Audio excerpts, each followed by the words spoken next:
بسم اللہ الرحمن الرحیم۔ السلام علیکم، کیسے ہیں آپ؟ آج کی نئی ویڈیو میں ہم آپ کو خوش آمدید کہتے ہیں۔ یہ کچھ اردو سوالات کے حوالے سے بات ہو رہی تھی جو کہ پی پی ایس سی اور این ٹی ایس اور کسی بھی ایگزامس کے لیے سی ایس ایس کے لیے بھی اہم ہے۔ یا آپ کا سبجیکٹ اردو ہے تو اس میں بھی آپ آبجیکٹو کے لیے گرامر بھی اور ویسے بھی نثر کے حوالے سے تیار کر سکتے ہیں۔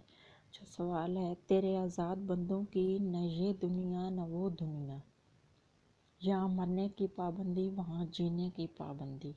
علامہ اقبال کے اس شعر میں صنعت تضاد کتنی دفعہ آئی ہے؟ 2 دفعہ آئی ہے۔ یہ جو پابندی ہے، یہاں مرنے کی پابندی وہاں جینے کی پابندی، یہ جب 2 لفظوں کی تکرار ہوتی ہے تو اس کو صنعت تضاد کہتے ہیں۔ حسن یوسف گرامر کی روح سے کیا ہے؟ تشبیہ ہے۔ توسیع شہر اور پنواڑی کس کی نظم ہے؟ مجید امجد کی۔ پنواڑی سے تو ظاہر ہوتا ہے توسیع شہر اور پنواڑی، یہ مجید امجد کی اس طرح کی نظمیں ہوتی ہیں، ان کے ایسے ٹاپک ہوتے ہیں۔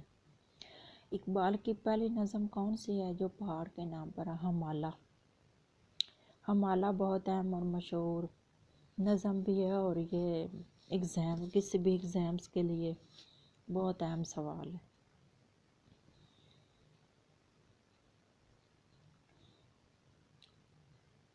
سوانح نگاری کا مینیفیسٹو کس کتاب کو کہا جاتا ہے؟ حیات سعدی۔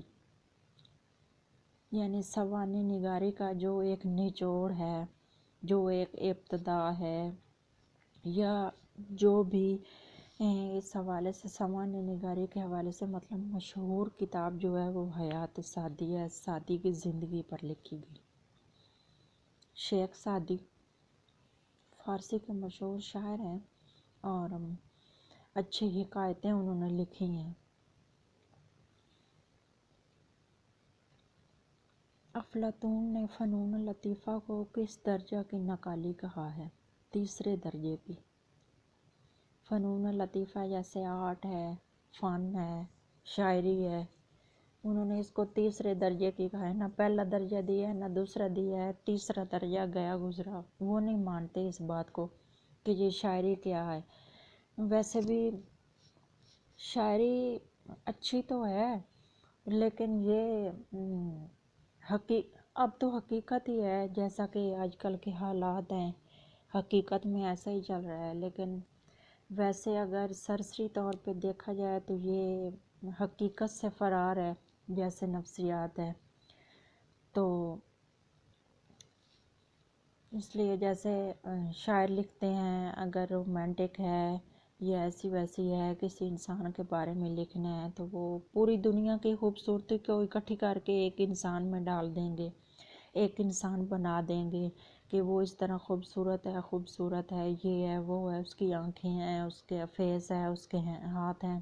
لیکن ایسا نہیں ہونا چاہیے، کیونکہ پرفیکٹ تو اللہ کی ذات ہی ہے نا۔ علامہ اقبال کی تصنیف خضر رع کی کتنے حصے ہیں؟ 2 حصے ہیں۔ یہ بھی بہت اہم سوال ہے۔ 2 حصے ہیں۔ بیڑا اٹھانا کا کیا مطلب ہے؟ کسی مشکل کام کو سر انجام دینے کا ذمہ لینا، کسی مشکل کام کو سر انجام دینے کا ذمہ لینا۔ علامہ راشد الخیری نے خواتین کے لیے کون سا رسالہ نکالا؟ جوہر نسواں۔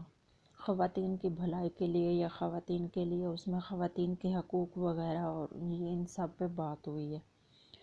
علامہ اقبال نے ضرب کلیم میں مس مسولینی کے جواب میں سرمایہ دارانہ نظام کے موضوع پر کون سی نظم لکھی ہے؟ مسولینی اپنے مشرقی اور مغربی حریفوں سے، یعنی مشرقی اور مغربی نظام کے حوالے سے بات ہوئی ہے ان کی نظم میں۔ الوند کا پہاڑ ایران کے کس شہر میں ہے؟ ہمدان میں ہے۔